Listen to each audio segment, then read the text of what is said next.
আসসালামু আলাইকুম। Star edu চ্যানেলে আপনাদেরকে স্বাগতম। আজ শিখব স্টার্টারতে কিভাবে বার চার্ট তৈরি করতে হয়।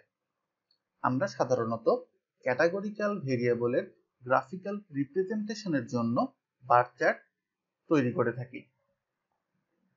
স্টার্টারতে কমান্ড লিখে বার চার্ট তৈরি করার চেয়ে ক্লিক বেস অর্থাৎ গ্রাফিক্যাল ইউজার ইন্টারফেস ব্যবহার করে যদি বার চার্ট তৈরি করা হয় সেটা বেশি সুবিধাজনক হয়। আমি সেটা করলেই ব্যাপারটা পরিষ্কার হয়ে যাব। ধরুন আমরা জেন্ডার ভেরিয়েবলটির বার চার্ট তৈরি করতে চাই।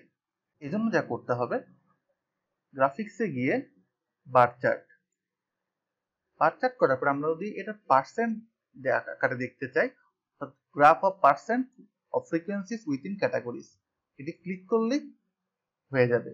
আমরা পরবর্তীতে গ্রুপ 1-এ ক্লিক করব, অর্থাৎ আমরা একটি গ্রুপ ভেরিয়েবল দেখব।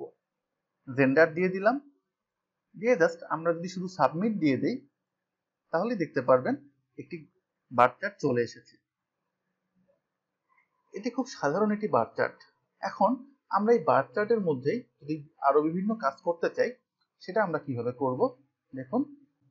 আমরা যদি বারে চলে আসি তাহলে জাস্ট আমরা যাচ্ছি যে বারের লেভেলের উপরে এটি লেভেল থাকবে, অর্থাৎ লেভেল উইথ বার হাইট দিয়ে দিব।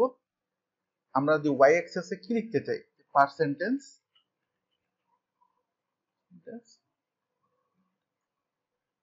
আমরা টাইটেল দিতে চাইলাম বার চার্ট অফ জেন্ডার। লিজেন্ডের আপনি কাজও করতে পারেন। যদি আমরা দেখুন সাবমিট দিয়ে দিই, দেখুন আমাদের বার চার্টও চলে এসেছে। এবং এই যে আমাদের এখানে পার্সেন্ট আকারে উপরে মেল আমাদের 60%, ফিমেল 40%। আমরা যদি চাই না, আমরা পার্সেন্ট দেখতে চাচ্ছি না, আমরা কাউন্ট দেখব, তাহলে জাস্ট এই যে শুরুতে এসে ফ্রিকোয়েন্সিস উইথিন ক্যাটাগরিজ দিয়ে জাস্ট সাবমিট দেই, দেখুন এখানে ফ্রিকোয়েন্সিটা চলে এসেছে, অর্থাৎ 12 জন মেল এবং 8 জন ফিমেল। এখন দেখুন আমরা যতগুলো কাজ করেছি, দেখুন আমরা এত বড় একটি কমান্ড মনে রাখা কিন্তু খুবই কঠিন। দেখুন আমরা এই কাজগুলো করেছি।